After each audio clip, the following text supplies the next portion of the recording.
Good morning from the Midwest Paranormal Files. Very glad you decided to come and watch our presentation.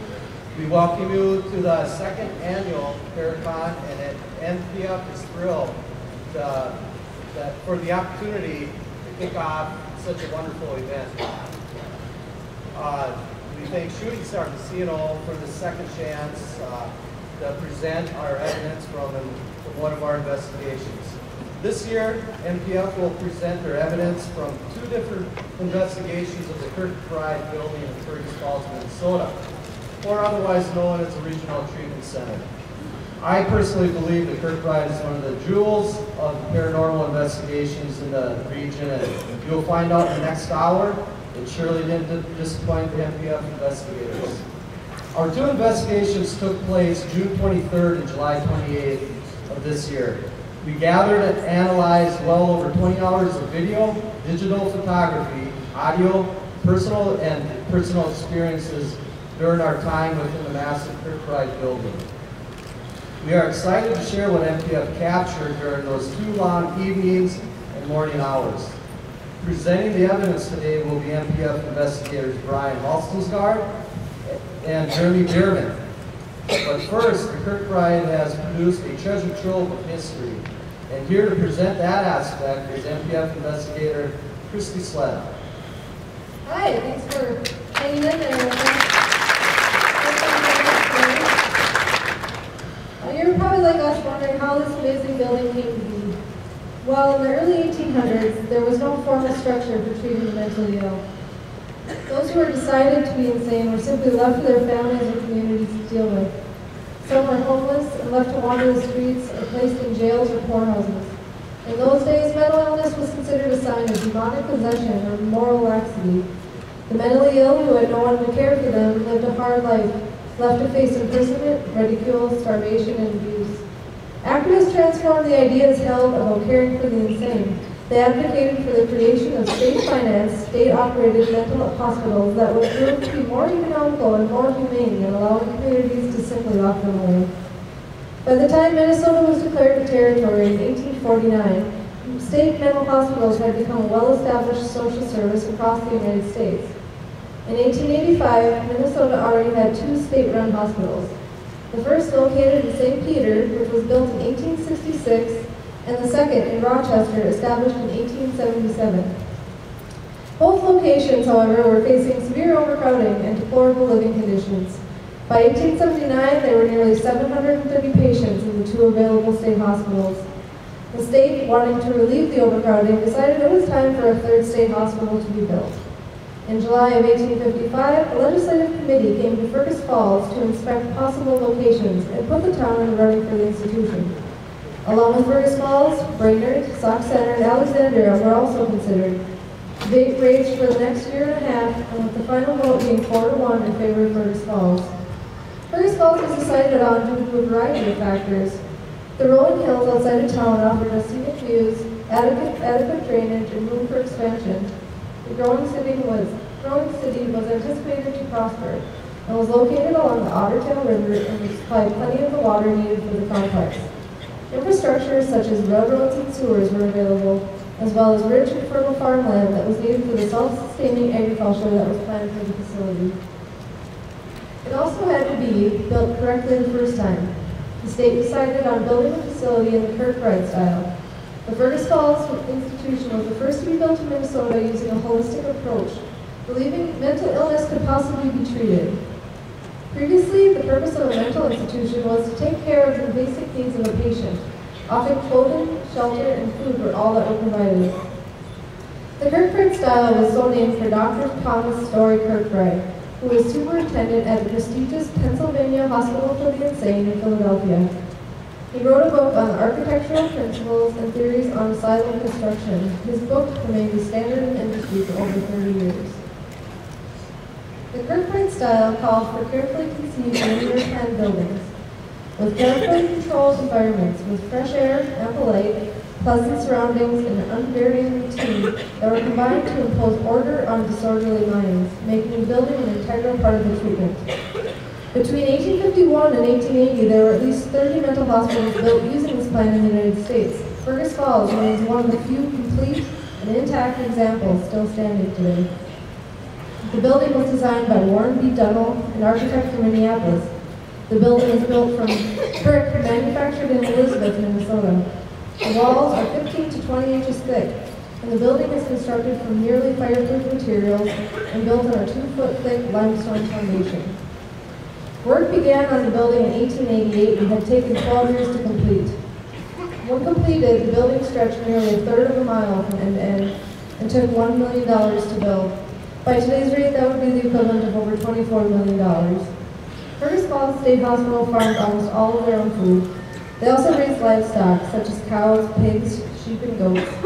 They had close to 700 acres to farm, but used very little hired labor. Labor was provided by the patients instead, many of whom were used to working outdoors. By the 1900s, the patients had also planted 4,700 trees on the property, transforming the landscape into a more park-like atmosphere.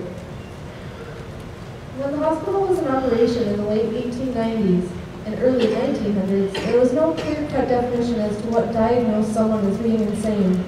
The hospital records cite many reasons for admittance, some of which were disappointment in love, death of a wife, epilepsy, financial troubles, hereditary disorders, intemperance, injury to head, overwork, solitude, fright, and typhoid fever.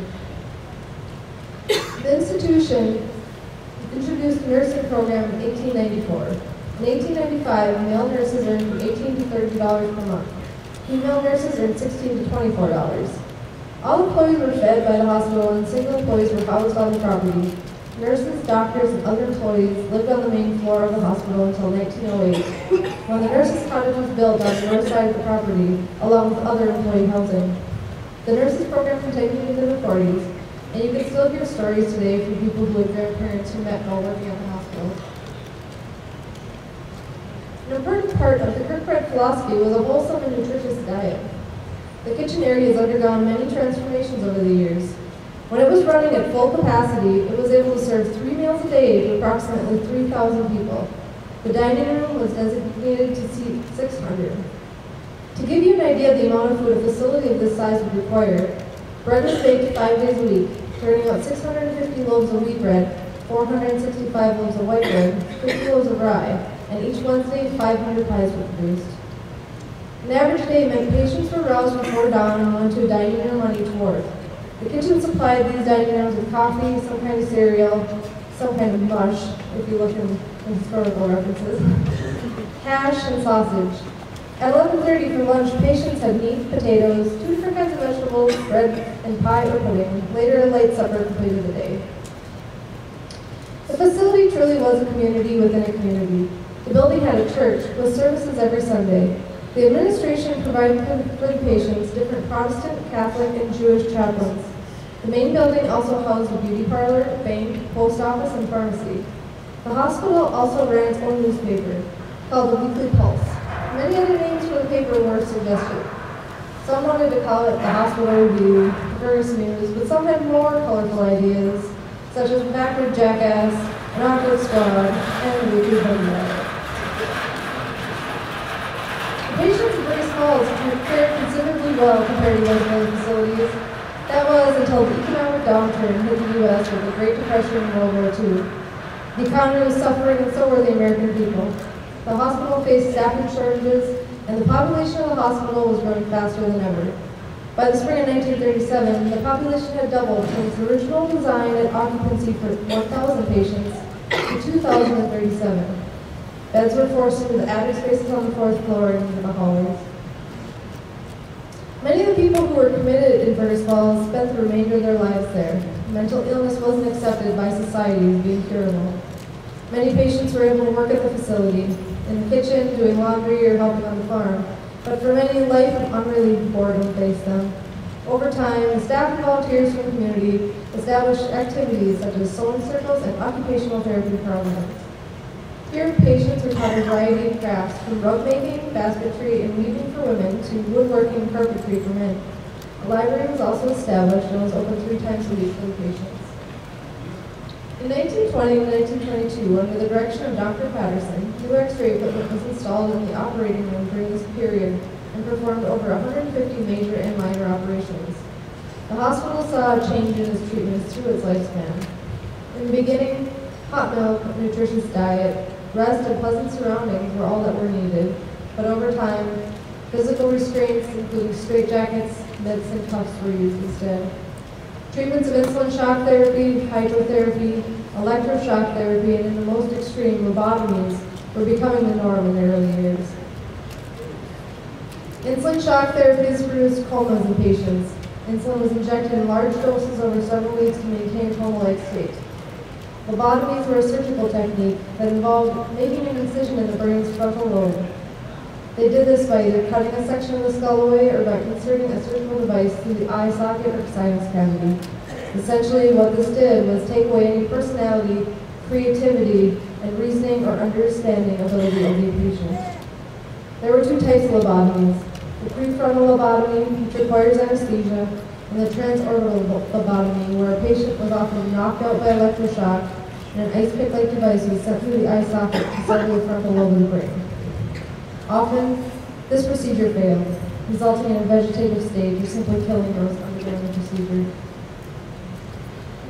Electroshock, or electroconvulsive therapy, was used in Fergus Falls beginning in 1938. Here, electrodes are placed on the patient's temples and a 70 to 130 volt current is sent through the brain. This causes a convulsive seizure. Sometimes partial memory loss also occurs. This was used to treat severe depression. When the procedure was first introduced, patients were not sedated. This caused violent convulsions, often resulting in multiple broken bones and injuries to the patient and occasionally the staff administering the treatment. These treatments were all discontinued in 1955 when psychotropic medication was developed. Medication completely changed the way mental illness was treated, not only in Minnesota, but in the whole U.S. With medication changing the way treatment was administered, the hospital began diversifying its services. In 1960, an alcohol treatment program began, and in 1970, a school was introduced for the patients, as well as a vocational program to prepare them for outside employment. A drug dependency center opened in 1971. In 1985, the hospital's name changed from Fergus Falls State Hospital to the Fergus Falls Regional Treatment Center. The building was placed on the National Register of Historic Places in 1986. One of the most notable figures in the hospital's history has to be Dr. William Leslie Patterson. Dr. Patterson was the third superintendent of the Fergus Falls State Hospital from 1921 to 1958. He had a remarkable career here, overall spending 58 years at the facility. He and his wife, from inside the walls of their apartment on the tower, saw the world pass through 2 world wars, the Great Depression, and 6 decades of service at the facility.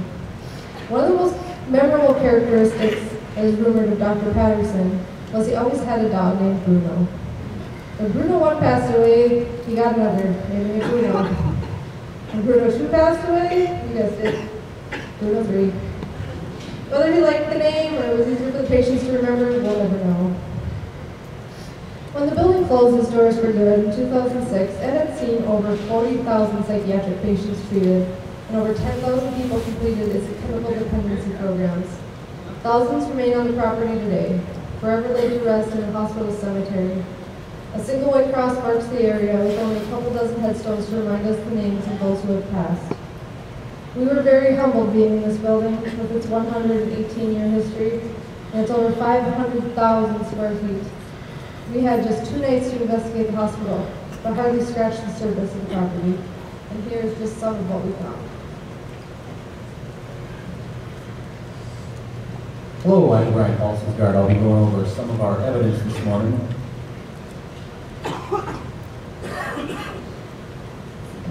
We have formatted these clips relatively the same. The clip plays, there's a pause, and then the part in question will repeat.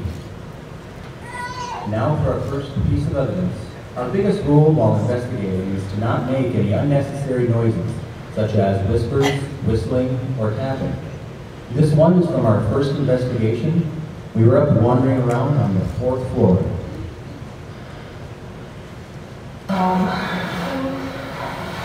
And annoying, there's no sign on this door. Continue reading.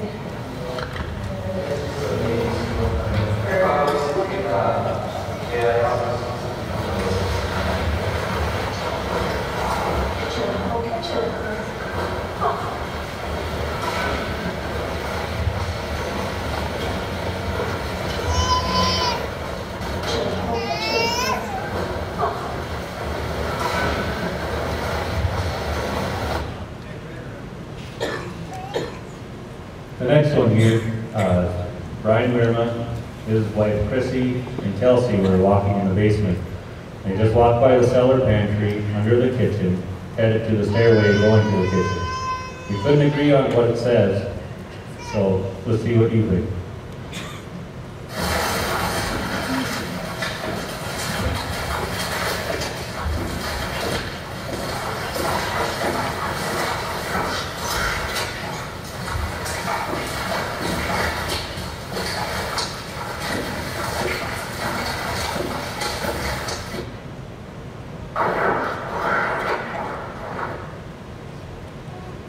Now, after I listened to it, I thought it said red ripe tomato.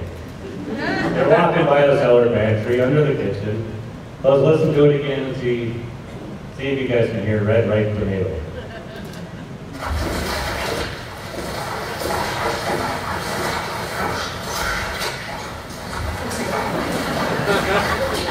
Yeah?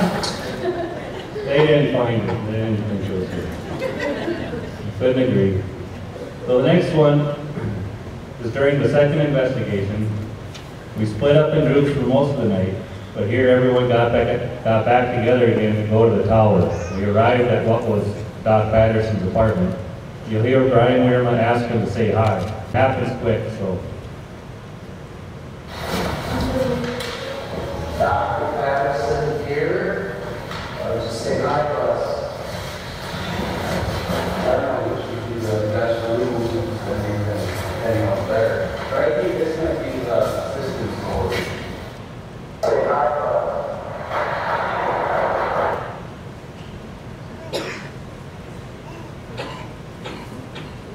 This next one has something that is a bit rare to us, an AVP, which stands for Audible Voice Phenomenon. Brian, Chrissy, and Kelsey were walking the halls and somebody wanted to make its presence known.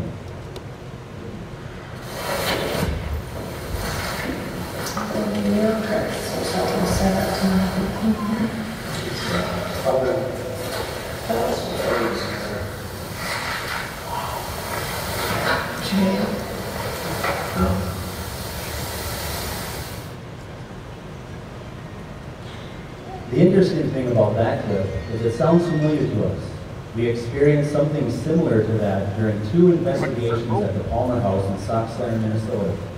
I don't want to jump to any conclusions, but is it possible that something's following us around?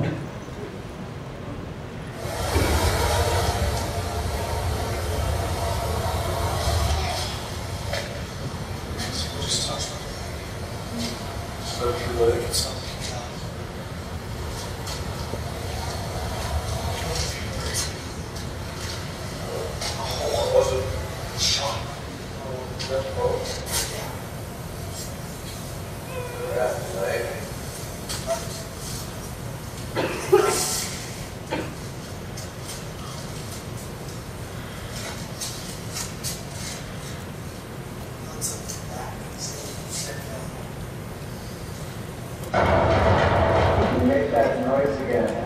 Scared me up. If you get some kind who said that?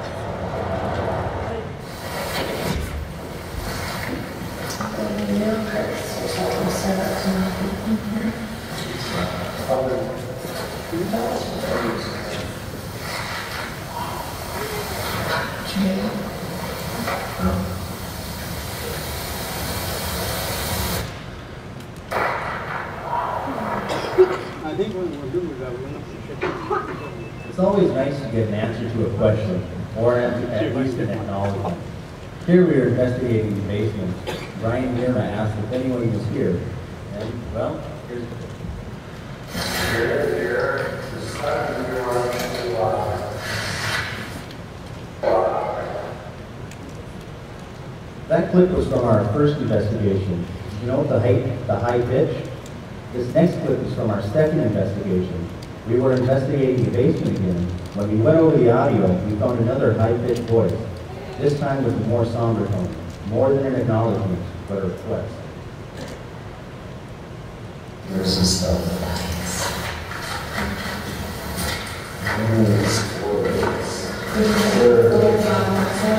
It could be busted out wall.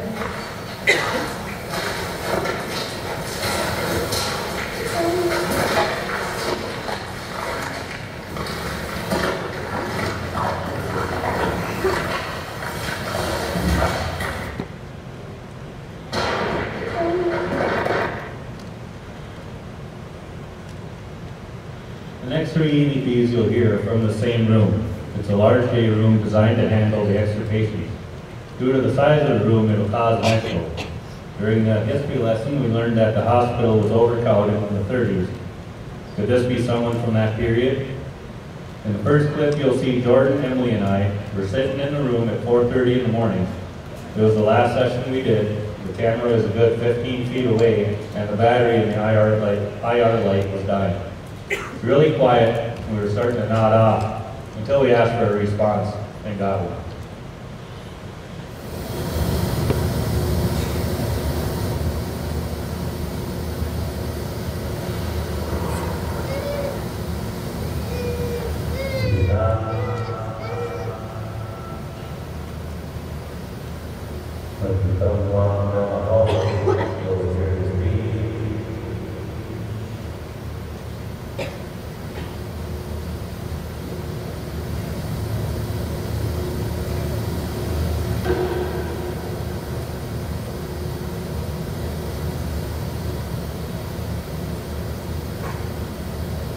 That was beautiful.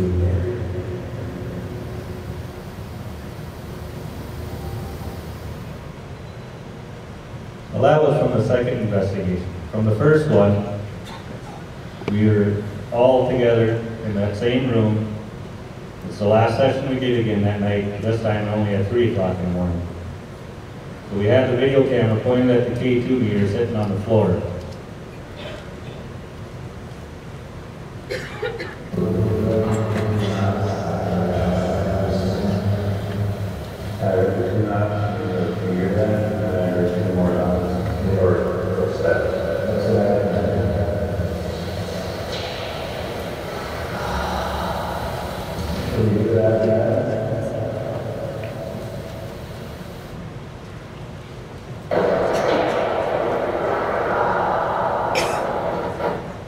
Apparently, whatever we were talking about, we were dead wrong. So this is from that same session, just a little bit later, as the previous clip.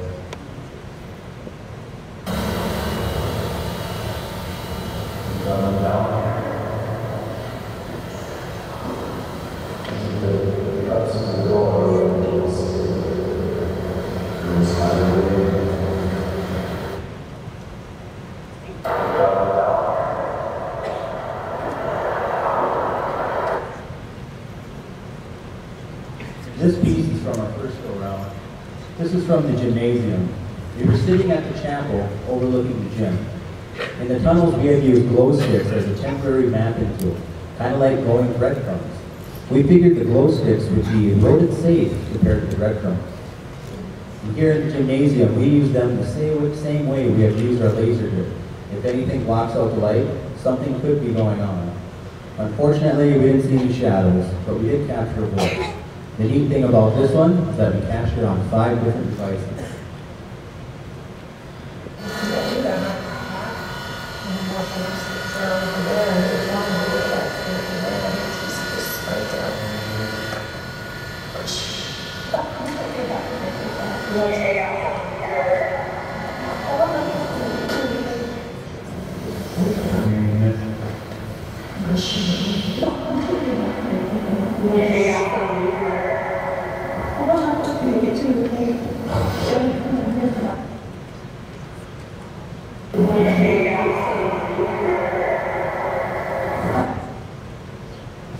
And on our second investigation, we tried to recreate this event. Same time, same area, etc. We even played the EVP in the gym over a boombox, could not reproduce it. We came up with nothing from that section. Okay, we don't really consider K2 sessions evidence because it's kind of foggy that way, but it's noteworthy anyway. So this is in a stairwell going from the basement up to the other floors. We had just walked through the door and we started getting hits on the K2. There's no power on in the building at all. And we tested all the equipment we had with us and none of it set it off. Then it started going off again. The K2 meter lights go from green, yellow to red, red being the strongest reading. The meter lit up all the way to the red. And you'll see that a beardless me is holding a K2 and Brian Wiermer is holding the audio recorder. The constant flashing red light is the LED on the recorder. And this is a short clip of the stronger responses we got.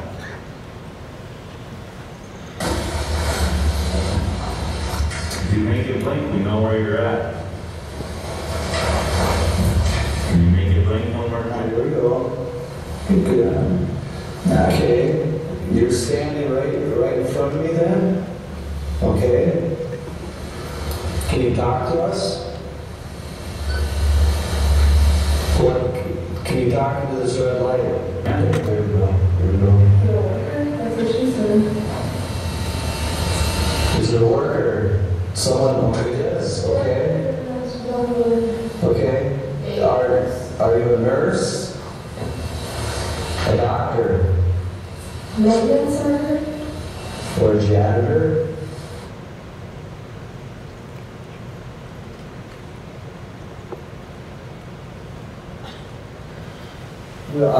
The group also had more than several personal experiences, and we don't necessarily use personal experiences as evidence, but again, such as the K2, it is noteworthy part of the investigations.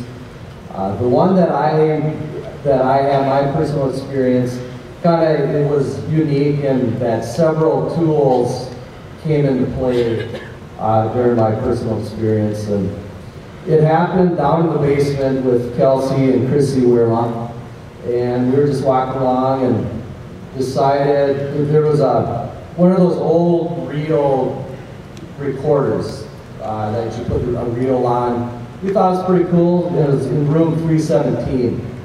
So we decided to stop in, and once we went underneath the threshold of the door, the K2 started going all the way maxing out to red. Now again, as Jeremy said previously, there wasn't any electricity on in the building, especially down in the basement. There wasn't anything that naturally should be given off this high of EMF. So we decided to proceed with an EVP session. And I was sitting by the door. Kelsey and Chrissy were a good 10, 15 feet away from me. And about 5 minutes into the session, I started feeling my right pants leg started being constricted, like something was grabbing it. So I simply asked whomever is touching my leg to give me a better sign. A few minutes later, I felt what I thought was like a small rock being thrown, hit my left shoe. The tink of what I thought was the rock hitting my shoe was obviously audible because Kelsey and Chrissy both heard it. This personal experience was one that just again sticks out because it involved an array of tools being used. The K2, the feeling of being touched, the audio that we did capture of it, and eyewitness backup. Again, we don't use personal experience as evidence per se, but instead we use it to verify and back up such concrete evidence as EVPs or video. But one still needs to keep personal experiences in mind and use it just as verification as other evidence. So here's the audio capturing the sound of what I think was something hitting my shoe. Again, I felt it, Kelsey and Chrissy heard it, and it captured on audio. Okay, are you standing right next to me? Did you hear that? That came right at my foot. Oh my God. I'm feeling my arms freezing. like where the K2 is. It's more of the personal experiences we had. I had several happen when I was investigating.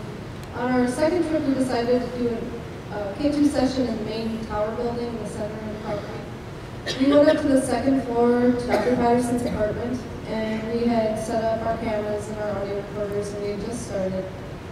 And before we could really get too far into it, I felt a breeze. And it wasn't just like a draft. And you can remember this is like summer in Minnesota. It's hot, the building's closed up, it's humid. A cold breeze just passed the right of me. And Gary was about 5 or 6 feet from me to my right, and he was the first to feel it and said something and said, "Do you feel that?" And it's strange because there's no windows open in that apartment. Everything is sealed up, the fireplaces are closed off, and it's just something that's never happened when you have an investigation before or since then.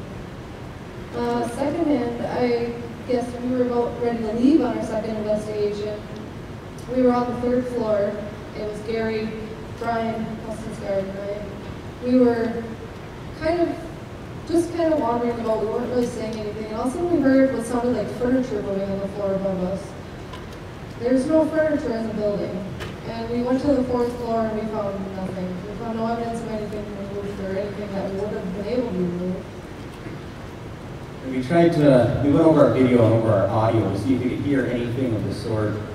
You can hear just a faint, like a scratching sound, hardly anything of like what it sounded like when we were there firsthand. It was really loud. It was definitely a sound of something big above us. We didn't hear any footsteps or anything like that, but just something big moving. So it was neat, but we have no real proof of it ever happening, so it was just personal experience. Also, on our first investigation, we were kind of sticking together as a group because it was such a large building and it was easy to get lost. We were, I think, on the third floor, and we had come across a room with a small Oscar the Grouch stuffed animal laying on the floor. Brian, you were here. You heard that. Yeah, Christy and I were pretty much standing next close to each other, and we weren't asking any questions or anything, and just kind of out of nowhere we heard what both of us heard, a little kid's voice.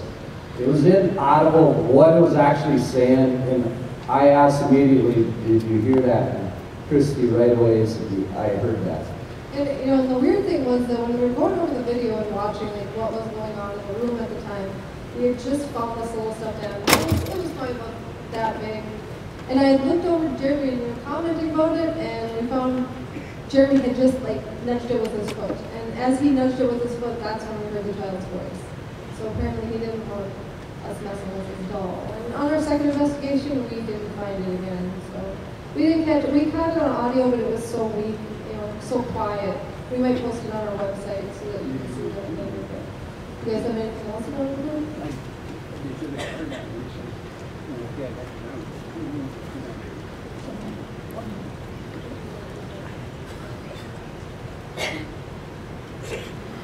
Well, before we get into question and answer, I just want you all to know this is an amazing building. It had a 118-year history. It's seen hundreds of people come and go out of its doors, and it is up for demolition. The city of Fergus Falls owns the building and has decided to demolish the complex except for the center tower structure beginning next summer if the property cannot be sold. There's a lot of groups out there trying to help save the place, but if you swing by our booth, we'll give you information where you can go online, sign the petition, or how to get involved and get your voice heard. We really, really don't want to see this building torn down. It is one of the few intact Kirkbride-style architectural, it's structurally sound. People travel from all over the United States to see this building. We do not want to see it torn down for no reason. They're only going to have green space there. So come by our booth. We have a small 3D model, so you can actually get a little bit of a scope of what it actually looks like. And get online, sign the petition, do what you can. If you want to help us try to save the building, that would be awesome.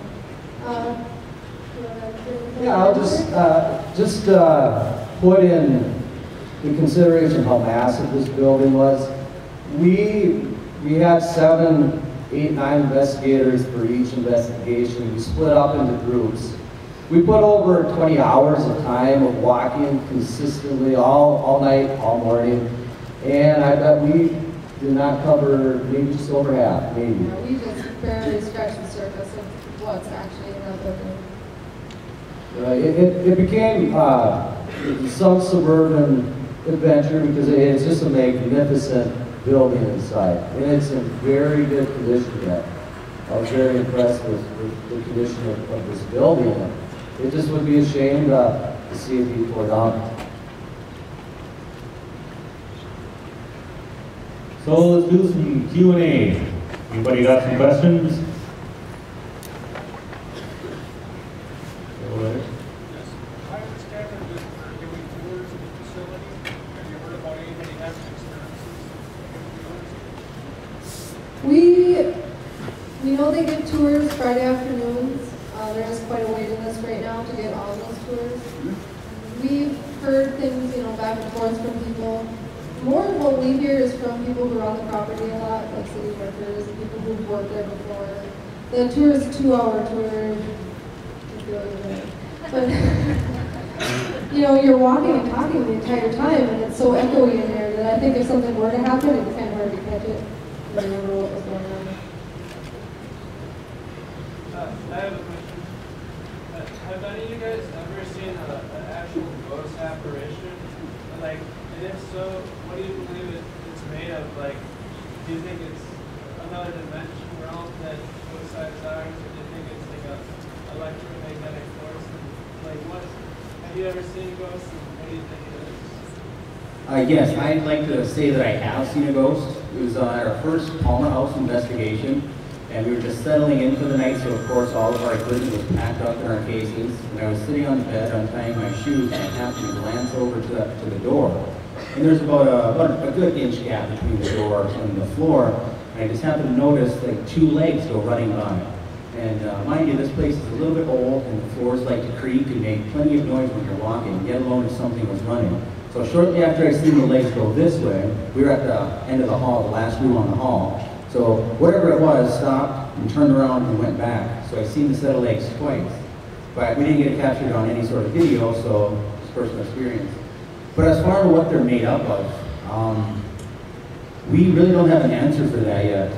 We haven't been able to capture anything on film, any full-on apparitions, and we haven't really experienced any of that during our investigation. We sure really would like to, and if we do, we'd like to be able to collect some more scientific data on there. Is there any other presence going on? Is the K2 spiking at the time? Do we have an influx of air ions at that time? Is there a temperature change? Any sort of any other scientific data that we can gather? We'd like to do that. But at this time, we haven't been able to experience anything like that on our investigation. And then also, can I just continue on that? Right? Do you think a full moon or just an electric storm, like a lightning storm outside, electricity, do you think either of those 2 things affect how good of an experience you can have while studying a place like a hospital? It's possible that something like that could happen, but we do not have enough data to create a pattern yet, so we can't really say for sure if a full moon has anything to do with it, or if solar flares or an electrical storm or if anything like that really affects anything. Yes? Can you explain what type of equipment you use? You keep referring to a K2. Not really sure what that is. Okay, our K2 meter is a little device that picks up EMF, which is electromagnetic fields. And what it does, it has a set of LEDs on there that go, the more LEDs that light up, the stronger your EMF field you're in. It was designed for electricians to find if you have properly shielded wires or if you have any electrical components that are hitting any sort of electrical interference so it won't damage any other electrical components. But what we use it for is there's a theory that ghosts that when they manifest or when they create EVPs or something like that, that they can manipulate the EMF field, either drawing energy or giving energy. And if we have the meter running at that time, we then should be able to pick up on those. And sometimes we use it as a question-answer device. Sometimes it works, sometimes it doesn't. But for the rest of the equipment that we used on the Kirkbride investigation, we used handheld video cameras with night vision on them. We used our audio recorders. We used a little bit of a laser grid, and we didn't have electricity in the building, so we weren't able to use our DVR unit. What else did we use? We used the glow sticks because they had a better range. We used those with mapping down the tunnel so we remember which area you went, because there's a whole labyrinth down there. It'd be way easy to get turned around, and it is absolutely pitch black down there.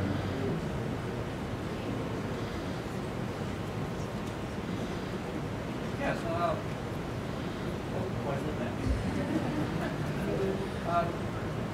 do you have any plans to work on anything as far as communication?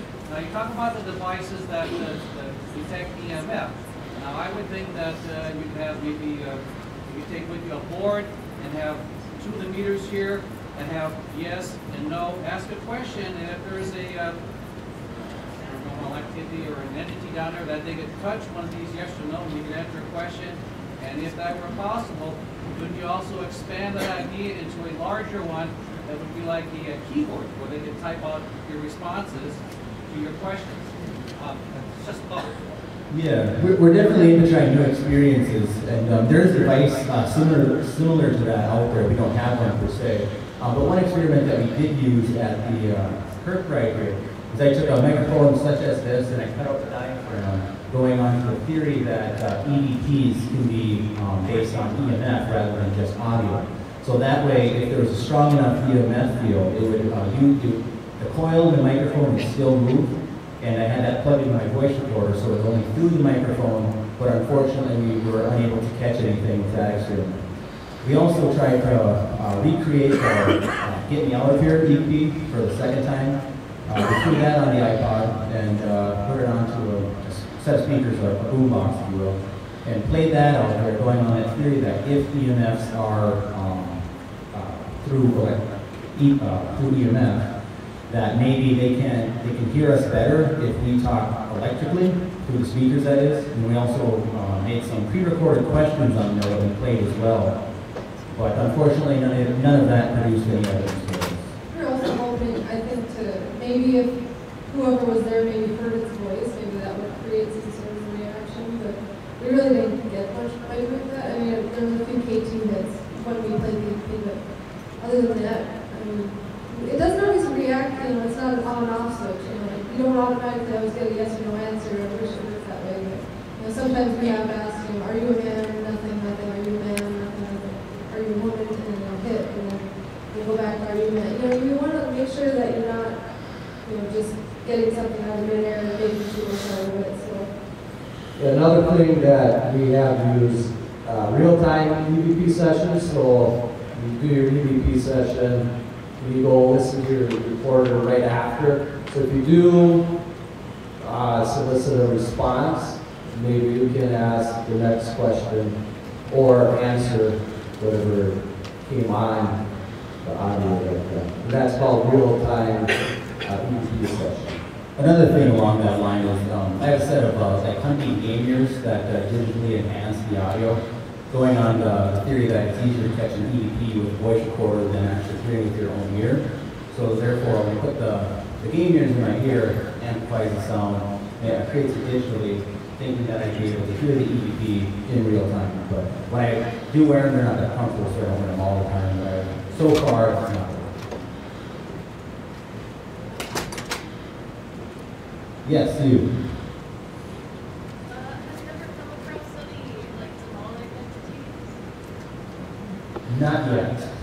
Fortunately, we haven't had to deal with that sort of thing. Do you do most of your investigations in the evening, nighttime? Don't things happen during the day? Yes, there's no rule book on the paranormal, so things can happen whenever, morning, night, and all that stuff. But most of our claims have been at the nighttime. And one theory that I have for that is things are more settled down in the evening. You're not doing chores, you don't have the TV on as loud, you don't have the washing machine going, the dishwasher going. There's less traffic going on the streets. less lighting, so you have less electrical noise as well. So all in all, the noise level is less, it's down there, and you're in a more relaxed state, more open to hearing things. Whereas during the day, like, if you hear a little bump coming from the kitchen, you know, it's the daytime, I don't think anything's really going on. So it's more so, I don't think a lot of people really notice things in the day. It's more when they're in tune with things, more towards the evening that they actually look into things a little bit more. I think if there were, you know, like claims during the daytime, we would do an investigation every day. I mean, we've run our equipment while doing just the interview with the client, you know, just in case it gets wrecked. Sometimes you're like, yeah, it happens all the time, you know. But, you know, we all, for the most part, work in the daytime, so we do this on our own time, and we try to make it work with the client, whatever it is we do. So. But if there's definitely stuff during the day, we would do an investigation.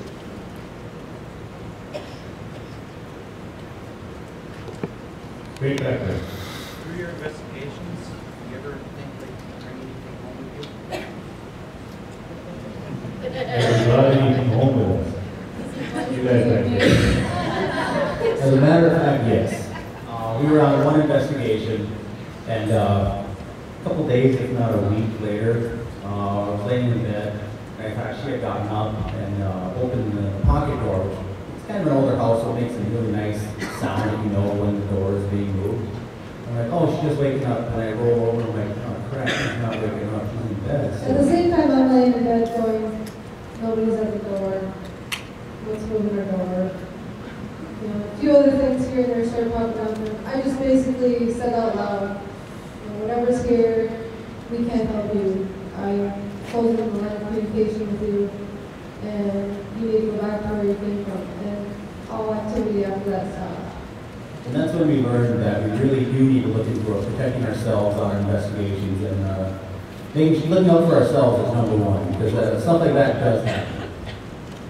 Yeah, I don't know if anything has followed me. I've had some experience. I'm kind of ongoing here right now with the hay montage that we just showed.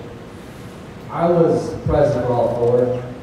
All three of the Palmer Halls, and then for the Kirkbride. But it was after, I believe it was after our first investigation, and I was having some bad dreams of actors of the Kirkbride, and I was laying in bed. I was home alone. It was in the morning, and outside I just felt something like kind of pop right in the nose. And I woke up, and I could still feel the pressure on the nose. We've got two dogs, and they weren't left in bed with me. So I don't know, I'm not going to jump to any conclusions. Am I scared at all?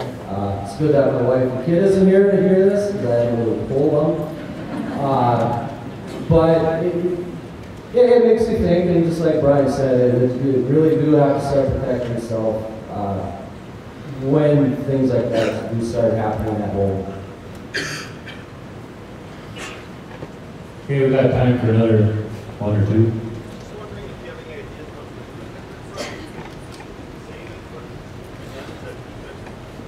Yeah. If you come to the booth, we'll happily talk to you about it. There's kind of like a sheet of information of places you can contact. They're kind of on their last hurrah right now, pushing, just trying to get somebody to buy it. There's a real estate listing. But, you know, this has been an ongoing thing for 10 years now, and the city, I think, has just decided that this would be the easiest way out. But, yeah, come by our booth and we'll chat with you about that.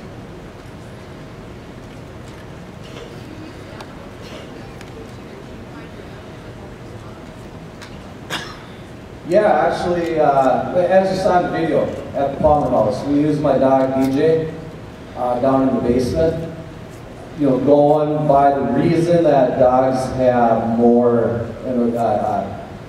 increased senses, and we didn't really.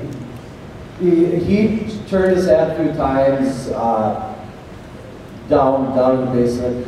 One thing, I also have an older yellow lab, and we were just staying at the Palmer House just over a weekend as a family. You can bring your dogs, and so I dropped my yellow lab downstairs, And he was fine all the way up to it was like the threshold of where the light ended and kind of where the corner where we got a lot of our EVPs, and he stopped, and he did not want to go any closer there. Was it something else it could have been? I didn't go and investigate anything, but you know, I do believe that with their heightened senses, yeah, I really do believe that animals can be used as a tool. Okay, one more question? Back there in the red.